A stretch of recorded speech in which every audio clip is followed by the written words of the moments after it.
Good morning, everybody. So nice to have you with us from all the places that you find yourself this morning. I hope you have downloaded or have access to the order of service, just so you can follow along today. If it is your first time with us, a special welcome. We'll guide you through the service, and so will this order of service that should be easily available from links that you'll find beside the live stream. I particularly want to welcome some folks that I know have been joining us lately because you've written emails to me. So Winston and Sarah, I want to say hello. It's lovely to have you with us. And when we're casting our net of welcome, I think our furthest away member of the congregation, the virtual congregation right now is our member, Jane Stallman, who lives in Ecuador part of the year. So Jane, hi, and welcome. And welcome to all of you. Happy birthday. We had some big birthdays this week in the community. Graham, happy 14th birthday. Hillary, Gianti, Grina, Lisa Nicole, happy birthday. And to all of you who celebrated moments of passage and moments worthy of celebration this last week. We're with you in that. So once again, it's great to be here in worship in the middle of this groundhog month of days that can run into each other. Sunday can be one day that we anchor ourselves into a moment before the next week unfolds before us in all the mysterious ways things unfold these days. So let me do, as we have been every week, lighting a candle. Here, this candle in honor of all of us, all of you who are out there bringing your spirit into this space as we are together in heart and spirit. And we will light this candle until we can be together in body here again. Welcome. Let's sing our first hymn of the morning. You will find it if you want to sing along, which I hope you will. You'll find it in your order of service. It's number 347, Gather the Spirit. So sing out loud and strong. Welcome.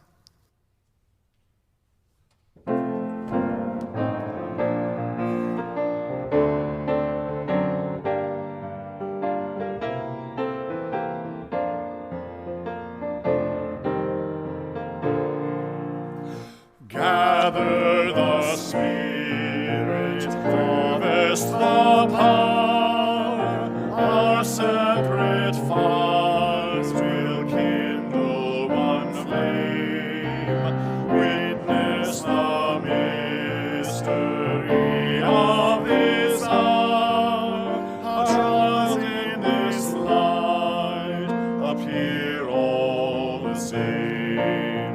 Gather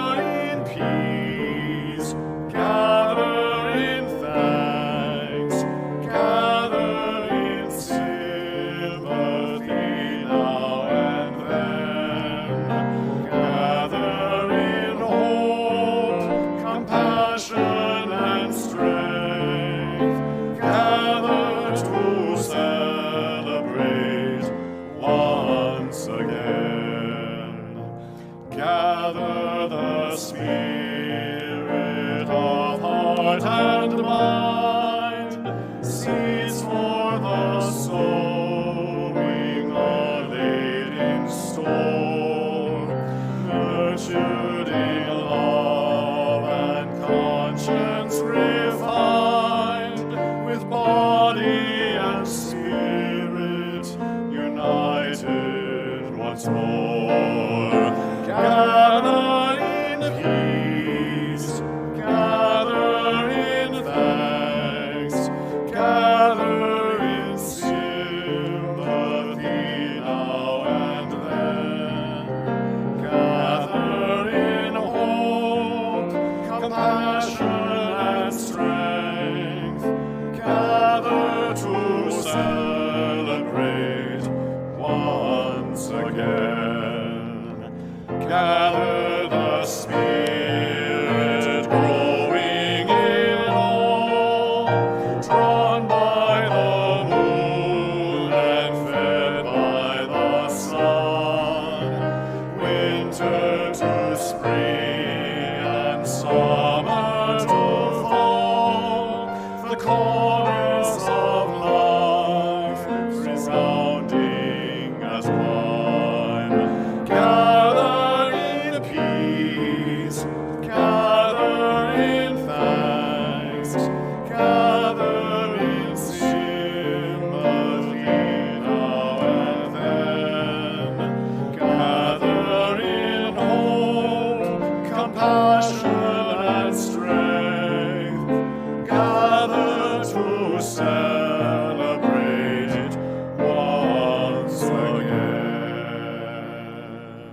Now we say the words of our unison chalice lighting. We light this chalice for the light of truth, the warmth of love, and the fire of commitment. We light this symbol of our faith as we gather together.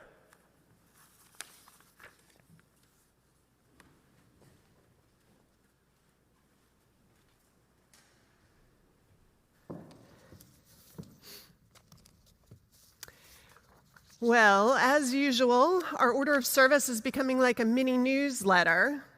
And if you're someone who's just joining us and you want to actually get our newsletter, our weekly online newsletter or our monthly newsletter, which can be mailed out to you also, please let us know in the office, info@uusf.org, or there is a place to fill out a visitor form if that's easier for you. Do that and find out, look for all the things that are ones that call to you, that are interesting to you, whether that be the 8 a.m. spiritual practices groups that I have developed via Zoom, my book group, which is coming up in 10 days, so enough time to get the book and read it. This Thursday, our racial justice Zoom group that's going to be reflecting on what we might do together for and around this piece of our work together in this particular time with its demands and the different ways in which we might need to do that work. So we need all the wisdom and the creative ideas and thinking that we can muster. So please think about joining us on Thursday night. Whether or not you're a member, please consider joining any of these opportunities. They are open to all, and we'll have another group looking at climate change in June and lots of other opportunities going forward. So please keep looking through the order of service and the website and join in. It's one way for us to stay connected in these times and continue doing the work of deepening and growing a soul and building community.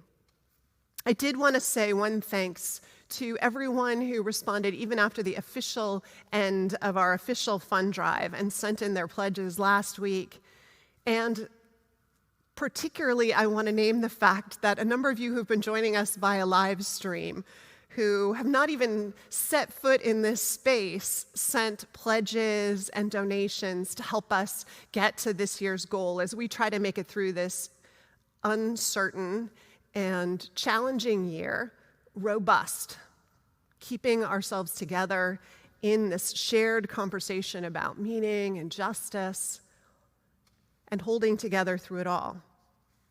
So if you're inclined to do that, please, we will accept gratefully any donations to the ongoing life and work of this community. And the pledges are just commitments for a fiscal year that starts July 1st.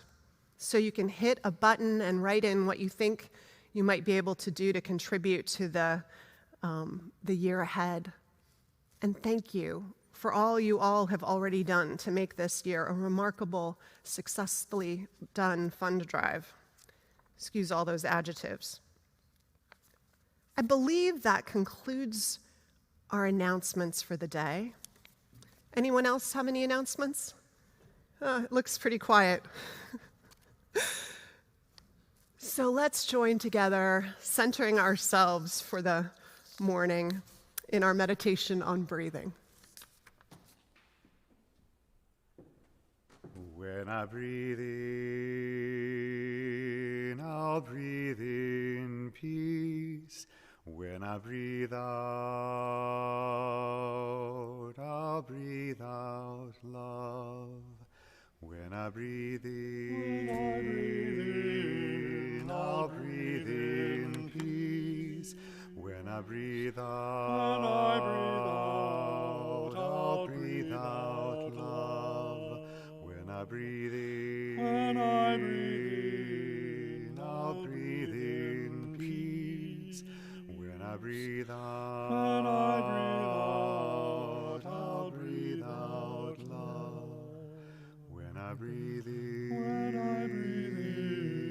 I'll breathe in peace. When I breathe out,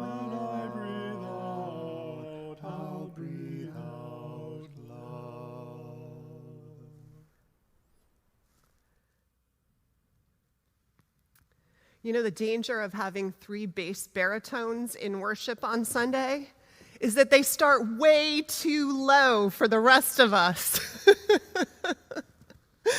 Please lead us in our covenant. Now please join us in our spoken covenant and sung doxology. Love is the spirit of this church, and service is its prayer. This is our great covenant, to dwell together in peace, to seek the truth in freedom, and to help one another.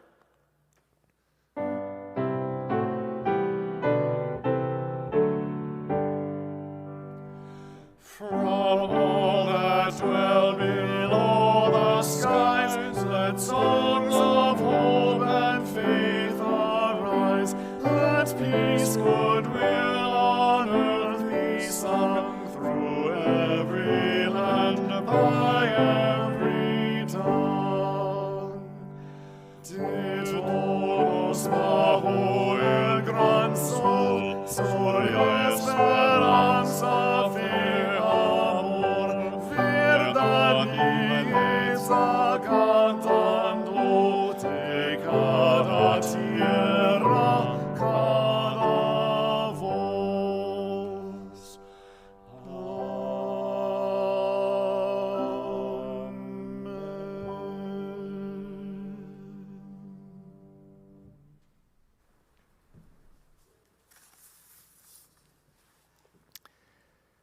Recognizing that there is human suffering all over this world in the course of natural and human catastrophes, we ring our gong today in honor of 3 such places of suffering and struggle.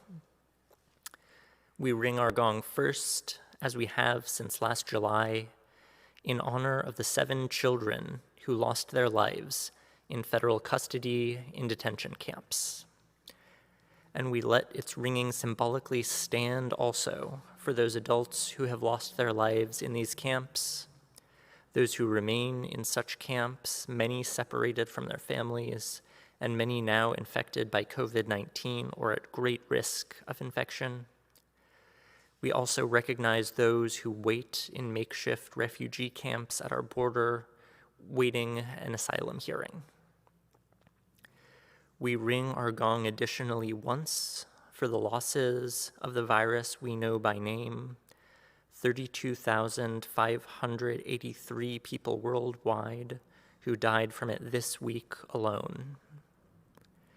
And we hold in our hearts all who continue to risk their lives to provide essential service, all who suffer for loss of job, loss of security, and whose lives are especially vulnerable to this disease. And in this month, when we honor Asian and Pacific Island heritage, in this time we name the lives threatened and harmed by anti-Asian sentiment, stirred at the highest levels, a long river of hate and disregard and harm to be named and mourned. May we keep those we have named and their families in our thoughts and prayers, and may we ease the tide of human suffering this coming week, howsoever we can.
Now I invite us into a time of prayer and meditation.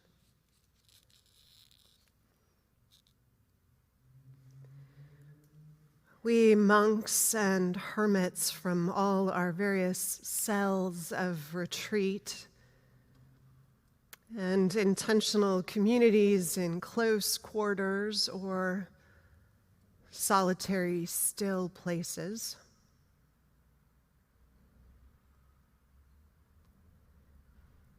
we gather to settle and anchor in deep waters.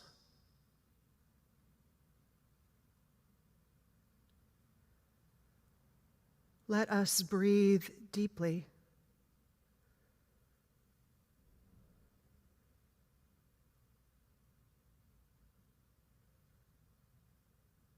Breathe air that has touched sky and water.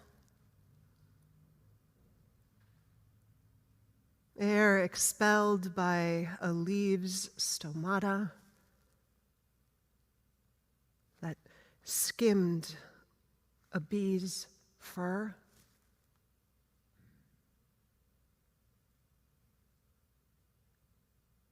Air that has whipped through the crevices of Mount Kilimanjaro and Everest.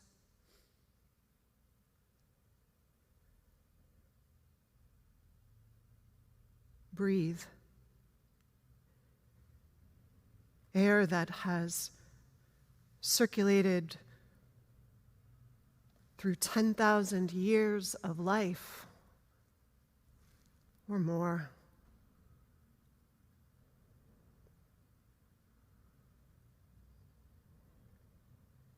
May this breath, this air connect us not only to our own being,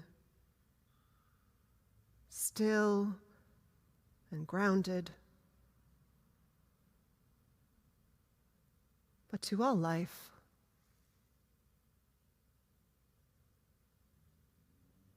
Breathe.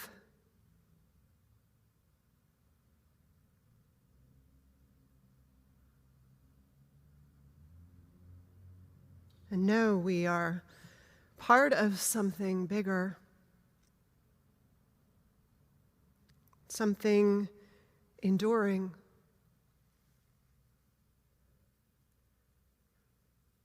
something that wants to flower after it hibernates.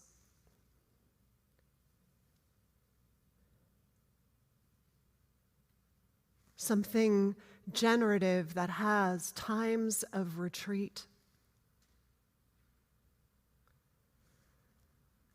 Something wild and ultimately beyond taming.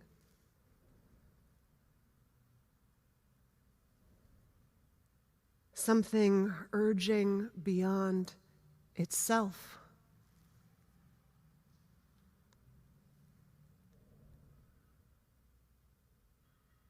Breathe.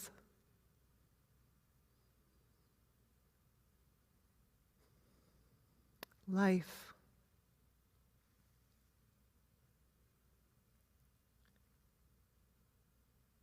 Breathe gratitude for life. All of it. For it comes in a package.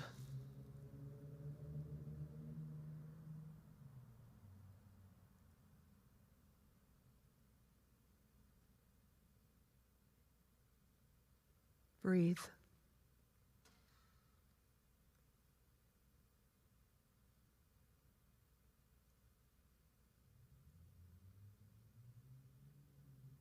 And give thanks.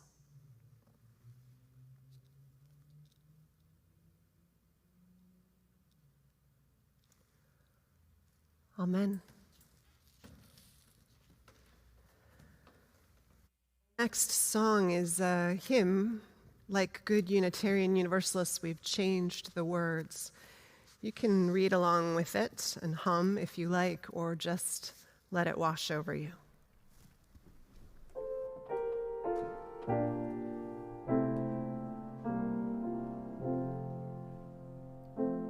Although this life is but a wraith, although we know not what we use, although we grope with little faith, give me the heart to fight and lose. Open my ears to music, let me thrill with spring's new joys expressed, but never let me dare forget the bitter ballads of the oppressed.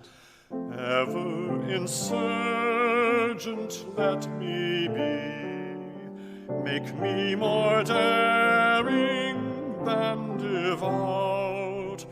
From sleek contentment keep me free, and fill me with a buoyant doubt. From compromise and things half done, keep me with stern and stubborn pride. And when at last the fight is won, oh, keep me still unsatisfied.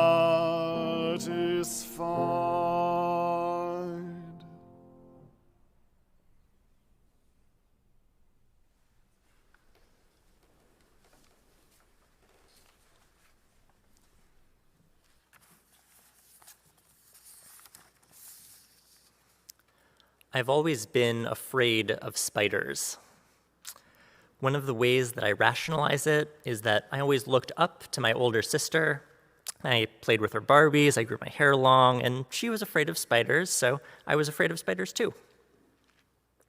But of course, a lot of people are afraid of spiders, and I read one study that found that even newborn infants have a stress response when they just see a picture of a spider.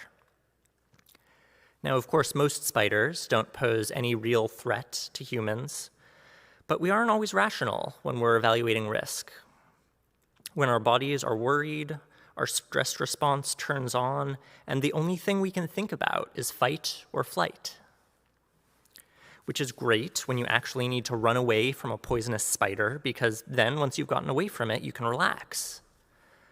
But if the thing that your brain flags as risky is not being good enough at your job, and if that's causing a physical stress response with adrenaline and defensiveness, and that keeps going on day after day after day because you can't just run away from it or squish it like a spider, then that's going to make you sick.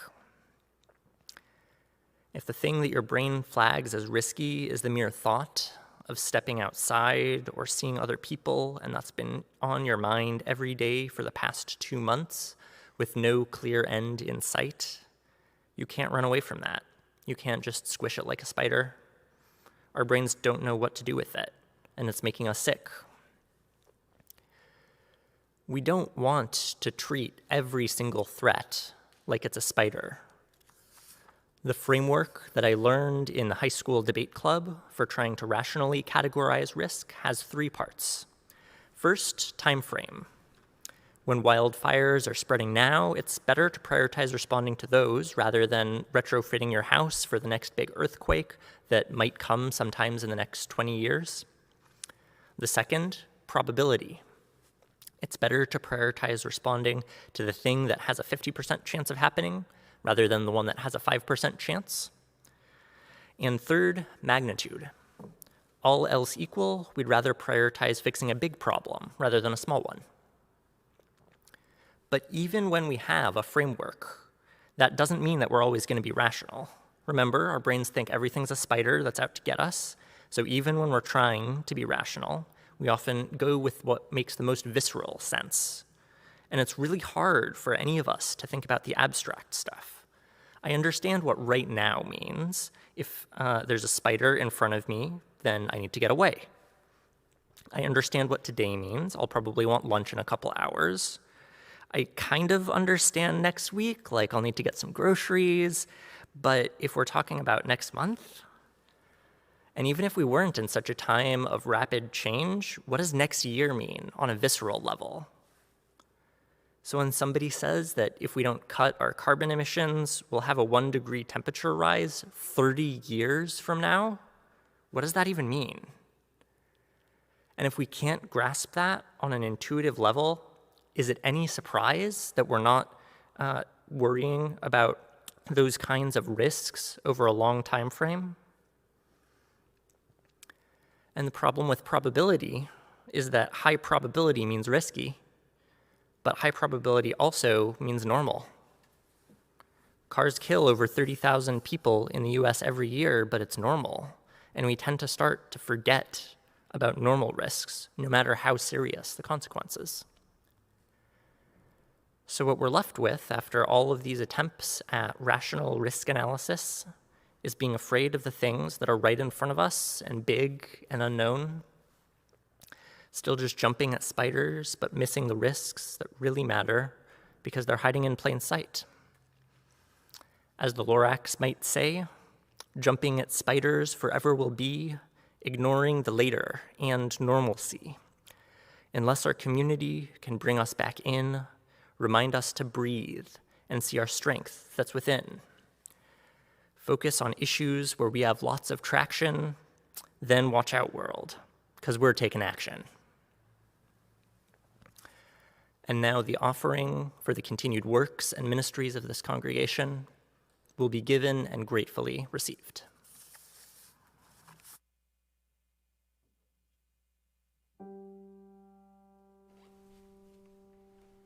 Would you harbor me? Would I harbor you? Would you harbor me? Would I harbor you? Would you harbor a Christian, a Muslim, a Jew, a heretic, convict, or spy? Would you harbor a runaway woman or child, a poet, a prophet, a king? Would you harbor an exile or a refugee or person living with AIDS? Would you harbor a Tubman, a Garrett, a Truth, a fugitive, or a slave?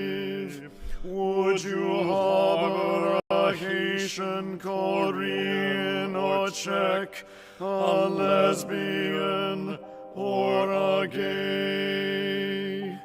Would you harbor a Christian, a Muslim, a Jew, a heretic, convict, or spy? Would you harbor a runaway woman or child, a poet, a prophet, a king?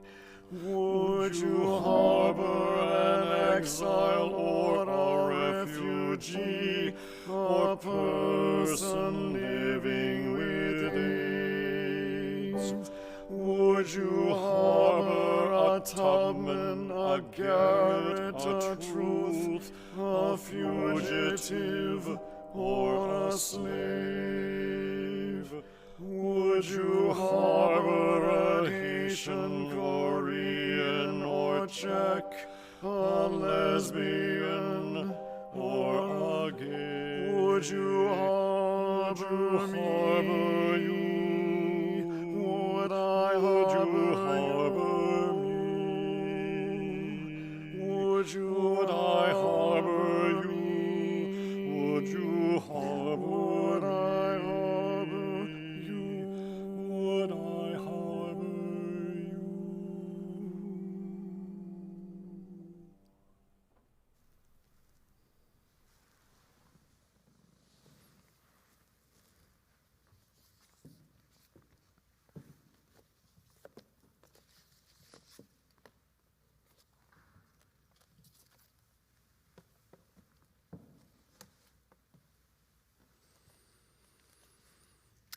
Risk.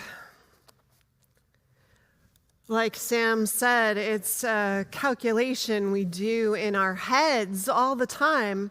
And in general, we try, those of us who aren't addicted to adrenaline or suicidal, we try to keep risk down to a low hum, at least when we're confronted with a clear and obvious one, which is one reason, as he hinted, that this virus is so scary. Like all viruses, it's invisible to the naked eye. It hangs out on doorknobs and coffee pots at work. It lingers on the change the corner store clerk hands us. It dances ominously on the breath of hello and crosses the distance between us at 200 miles an hour when one of us sneezes. Plus, the virus is pretty awful once it breaks through our wall of defenses, or it can be. It exhausts or turns our toes red at the very least, but also can fill our lungs, dangerously inflames the tissues of our children, decimates nursing homes, and we still don't know all of how it works or why. For many people, getting this virus, well, it's an awful bet to lose, maybe the loss that takes all our previous winnings off the table in one fell swoop and sends us home. And it makes so much of ordinary daily life a pretty dangerous spin of the wheel. We don't like these kinds of risks as humans. No upside if we win, except that we get to continue living, and an awful array of downsides if and when we lose. I'm someone who likes to live reducing my risk and who thinks, and always has, a lot about it. It's my be prepared philosophy, drilled into me by, I think, mostly my adoring and sweetly protective father. How does it show up, this philosophy of life? Well, let me just give you one of many examples I could give you.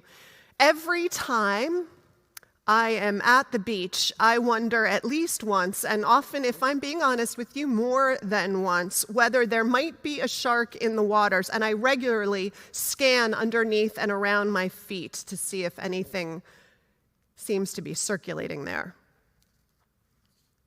Well, for this sermon, since we're talking about risk, I decided to look up how much of a risk this really is, this thing that's occupied so much of my time at the otherwise beautiful beaches of my life. It turns out, maybe you already know this, that adjusted only to include those who actually swim in the ocean, your and my chance in the United States of being attacked by a shark is annually 1 in 11.5 million. And our chance of death from such an attack? Well, we just heard of such a death recently in California, so I imagine for you, like me, it looms large in our imaginations. But it turns out it only happens once every other year in the United States. Globally, there are between 7 and 8 deaths annually from shark attacks. 7 and 8.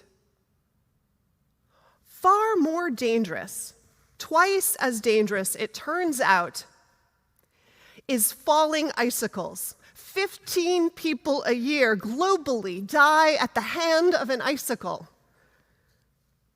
And even more dangerous than that is the infamous champagne cork.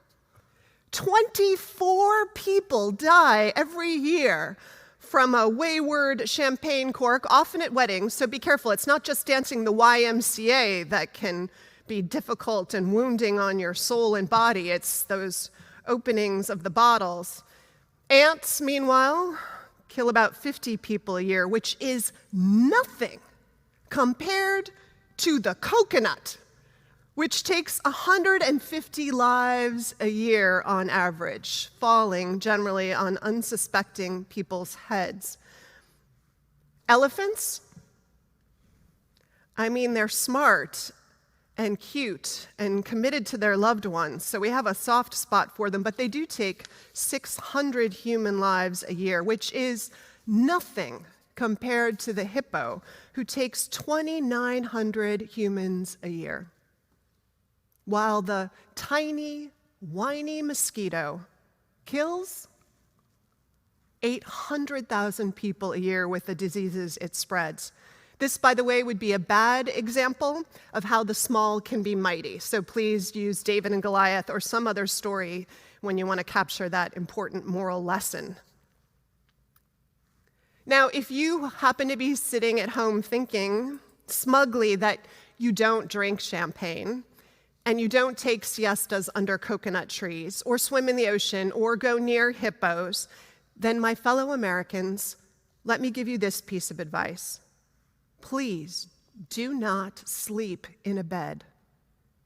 Because every year, 450 Americans die falling out of their beds. Obviously, there are other more serious stats on risk that we might consider when we're thinking about the unthinkable. How 1 in 5 of us will die from cancer in our lifetimes. How 1 in 5 women will be raped in her lifetime, and 1 in 71 men. I remember a college professor, a religion professor of mine, Lee Yearley, who taught at Stanford and still does, I was delighted to see recently, when he asked us all to write down on a piece of paper what we predicted would happen in our lives in the next 10 years.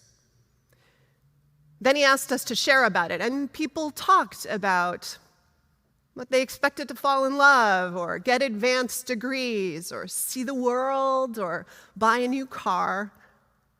And when we were done, Professor Yearley, even then with a white beard, said, "What about death? Will none of you lose a loved one in the next 10 years? You almost certainly will. Will none of you get fired from a job? Will none of you develop an addiction? We somehow expect the good," he was saying, "but we conveniently forget what else might come our way. And yet life has this way of throwing us hardship, and everything is a risk," the sage professor was trying to tell all of us young people. Get a job, kid, and you're at risk of losing it, right? That's part of what it means to be in the game. Love someone, and they're going to break your heart, and you might lose them. Buy a car, you risk an accident. Have 2 drinks, that chance just doubled, and have 2 more, and well, the risk is exponentially high. Some days lately, it feels to me like there's this collective waking up we've all done to the realities of risk. And we've all got our calculators on, and they're hot from constant use. I know mine is. We're calculating how long does risk live on a metal car door? And what about on the mail that just got delivered? And do I need to wipe my groceries down with Clorox wipes, the ones I can no longer find at the store? And if someone walks by me lazily walking their dog and neither of us is wearing a mask, what's the viral load coming out of them, and how likely is it to get me sick? And what about the runner who just went by? And what about being 8 feet from where Asher just sang in the sanctuary, in a place with soaring ceilings and not quite for an hour, in a service once a week? What about all of that? Is it reasonable? Of course. It's reasonable to wonder, to obsess even, figure out how to limit the dangers to ourselves and others, but we may not all be vaccinated until May of next year. That's what our denominational president is asking us to hold out as one possibility. And can we live a whole other year in a bubble? People will have to take risks. Some have been since it started. So, in thinking about this, I've been wondering about what it would mean to remember, to steady ourselves, remembering what that professor of mine tried to teach all of his students all these years ago, that life is inherently risky business, that it always has been. That the Buddhist teaching I heard once, that when someone gives you a bowl, imagine it broken, that it's a metaphor for life, right? That what's been given to us, well, it's always been fragile. It's always a coconut falling, a wipe of the nose, a distracted street crossing away from being over.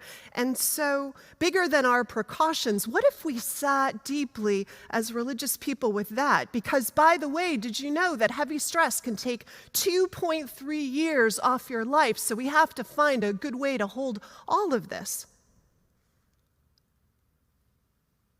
And I know some of you are working on that. Schooled by COVID and other surprise losses of this time, Daniel Jackaway, who's head of our worship associates, he wrote me this week words that strike me as worth sharing, and he's agreed to let them be shared. About what he's been learning from all of what he's been living with, Daniel wrote, "What I've seen in the short run, and I hope I can hold on to, is clarity. Clarity that focuses me on gratitude for what I have. Acceptance that not everything is perfect. And just the right amount of urgency to do what's important to me in life. Cherishing the bounty and the opportunities in front of me while I can, before something changes."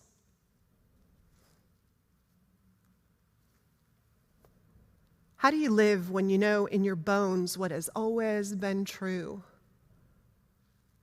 That life is risky business. Because for this one,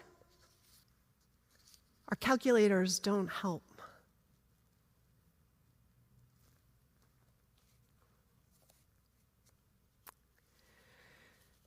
We have a musical reflection this morning, one from the genius Stephen Sondheim and his work Into the Woods. I want to give you a little bit of background in case you might not remember this piece and where it lands in the work.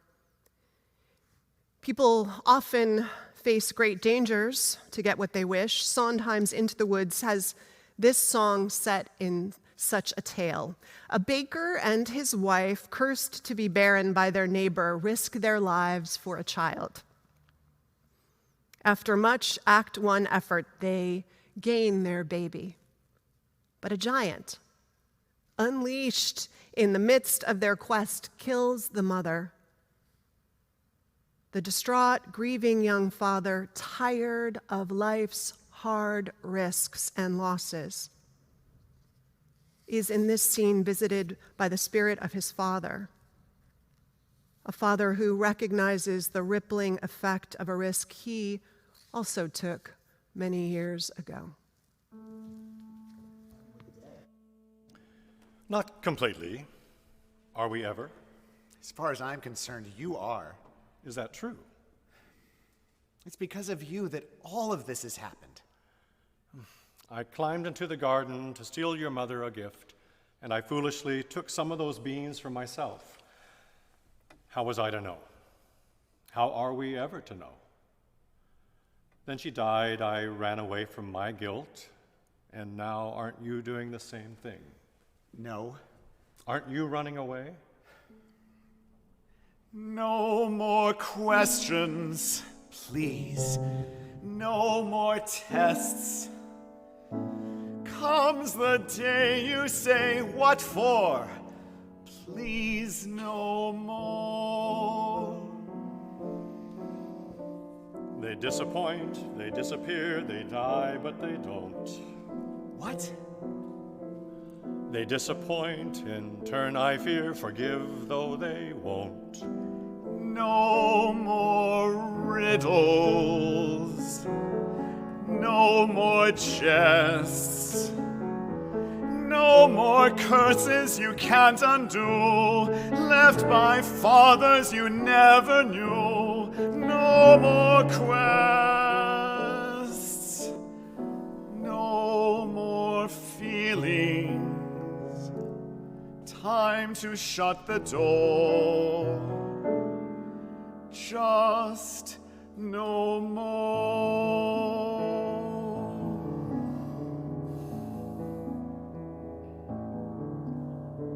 Running away, let's do it. Free from the ties that bind. No more despair or burdens to bear out there in the yonder. Running away, go to it. Where did you have in mind? Have to take care, unless there's a where, you'll always be wandering blind. Just more questions, different kind. Where are we to go? Where are we ever to go?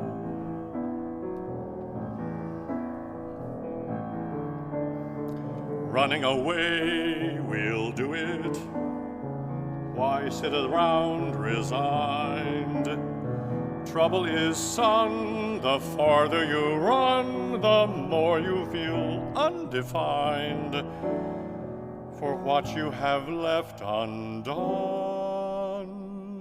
and more, what you've left behind. We disappoint, we leave a mess, we die, but we don't. We disappoint in turn, I guess, forget though we won't.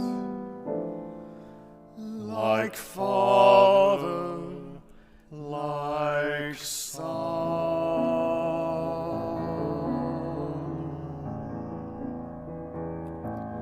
No more giants waging war. Can't we just pursue our lives with our children and our wives till that happier day arrives? How do you ignore all the witches, all the curses, all the wolves, all the lies, the false hopes, the goodbyes, the reverses, all the wondering what even worse is still in store, all the children, all the giants. No more.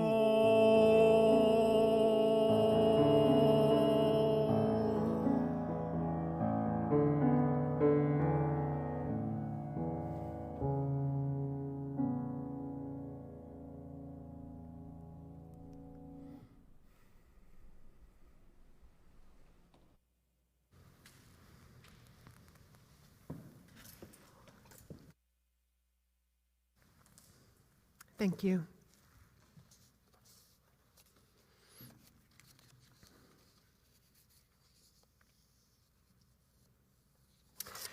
The sermon that I was sitting with for weeks, the question, was supposed to end the way the previous section did.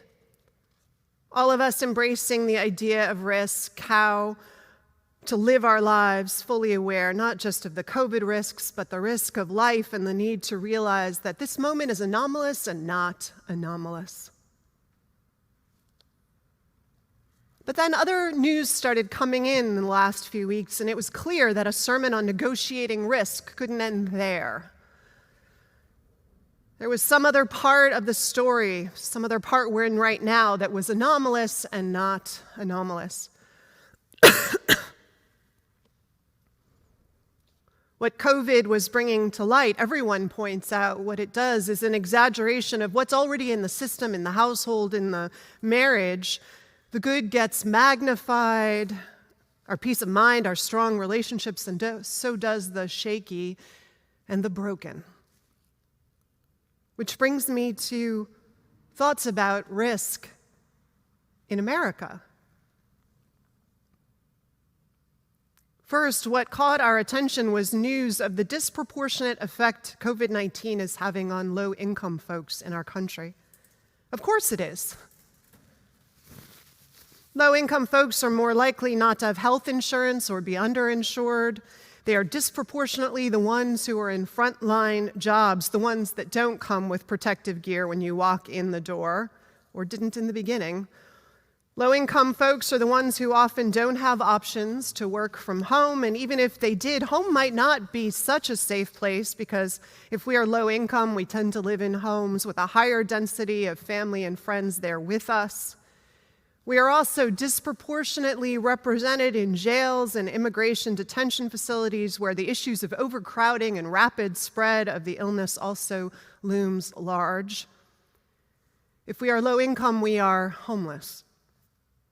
And if we add into the equation our likelihood of having food insecurity and other stresses and worries of being financially precarious, and we correlate all of that to the effects on our health, we are more prone to illnesses. And our immune systems are already taxed by high levels of cortisol. All of which means, among other things, we are at an increased risk of illness and death even before COVID showed up on the scene. But if we're talking about risk and who bears it disproportionately, we have to unpack those low-income stats a little bit more. Because if we're low income in America, if we're in that high at-risk group, we know that there's only an 8% chance that we are white, even though the population of the U.S. is 60% white. There's a 21% chance, though, that we're black, though black Americans are only 12% of the U.S. overall population. Non-white Hispanics and Asian Pacific Islanders will also be disproportionately represented in this group of low-income Americans, and certainly our Native American brothers and sisters will be. Disproportionate to their proportion of the population, and if you compare it to a white American's chances of being poor, well, it's off the charts. A friend of mine said recently she doesn't think wealth should be measured in dollars or shares of stock. She said it should be measured in choice, the ability to have choices. The choice to go to the Hamptons when New York is a hot spot. The choice to take sick days. The freedom to work from home.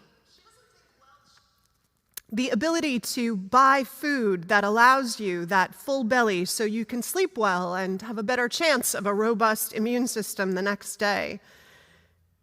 So it isn't really a surprise, even though the stats aren't fully in, to hear that right now the virus disproportionately affects those who cannot mitigate risk, not nearly as much, because they don't have the wealth of choices, and that those folks are disproportionately people of color.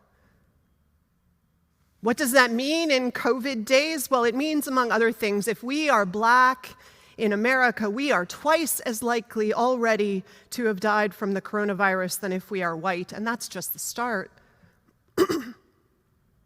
There are, of course, other risks to being brown or black or Asian or Native and Indigenous in America. Some of those have also been in the news lately, haven't they? The hunting down of Ahmaud Arbery, horrific, and also part of a long legacy of hatred toward black bodies in America, a long history of tolerance for terror and lynching. Then lately, there have been all the increased attacks on Asian Americans, the rearing of the ugly head of xenophobia. Also, with its long history of dehumanization and danger from the Chinese Exclusion Act, the encampment of Japanese American citizens in World War II, and all the racism that allowed all of these policies, that is right there, ready to be stoked and perpetuated again by the highest levels of political leadership, and which brings with it great risk of bodily harm and ongoing fear, and then, of course, like all these things, the long-term trauma of diminishment and discrimination. No less is the diminishment of our Hispanic and indigenous siblings, one that dates back also far in our history to colonialism and the so-called missions, whose mission was genocide and slavery, whose churches are badges of shame, if we're honest about it, and to which we can, of course, add the genocide of Native Americans, which one government official of that time called the last great human hunt, though I think he was optimistic to call it the last. Let's hope so. All of which shows up now, among other things, in our tolerance for hundreds of thousands of Hispanic and indigenous folk from Central and South America to be held without charges or trial in subhuman conditions to fuel our private prison system. Whew.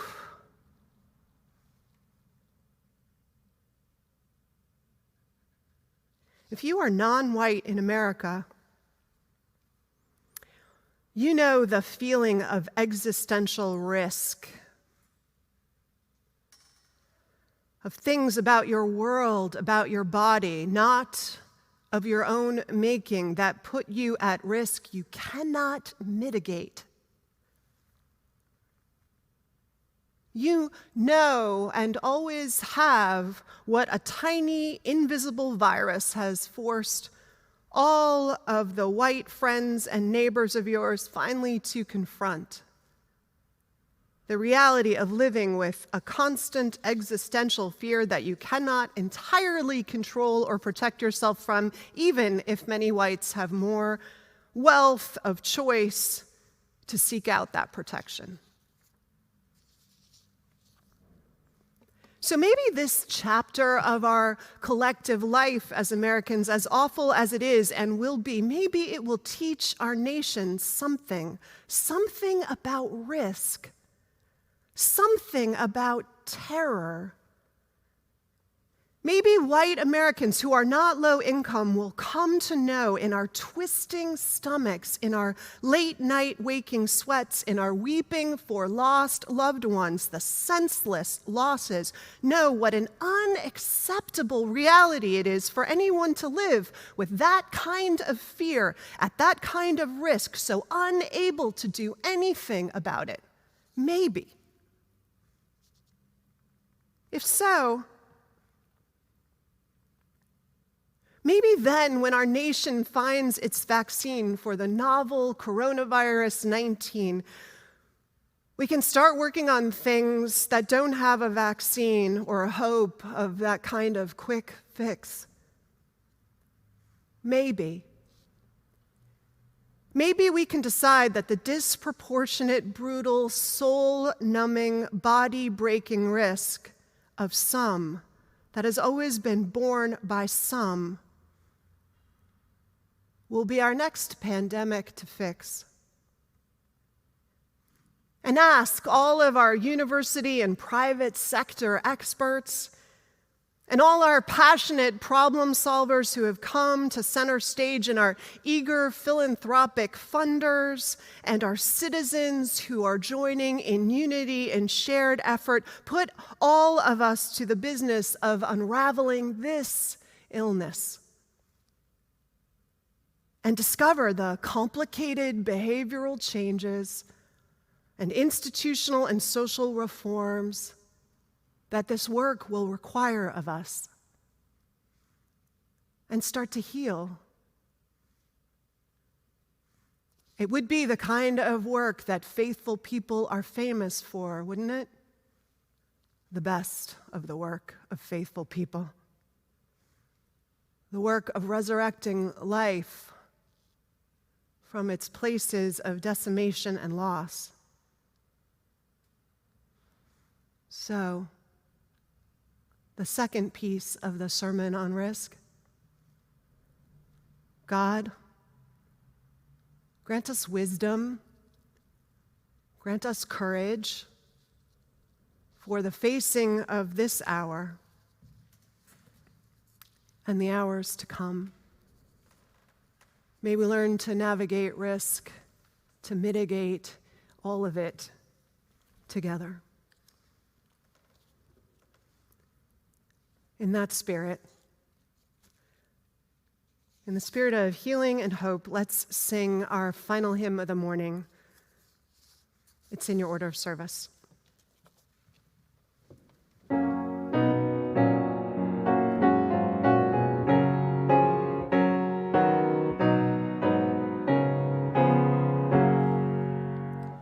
God of grace and God of glory, on thy people pour thy power. Crown thine ancient church's story, bring its bud to glorious flower. Grant us wisdom, grant us courage for the facing of this hour, for the facing of this hour. Lo, the clouds of evil round us, hide thy brightness from our gaze, from the fears that long have bound us. Free our hearts to faith and praise. Grant us wisdom, grant us courage for the living of these days, for the living of these days. Cure thy children's roaring madness, bend upright to thy control. Shame our wanton selfish gladness, rich in things and poor in soul. Grant us wisdom, grant us courage, make thy peace our daily goal. Make thy peace our daily goal. Fill us with a living vision, heal our wounds that we may be bound as one beyond division in the struggle to be free. Grant us wisdom, grant us courage, ears to hear and eyes to see. Ears to hear and eyes to see.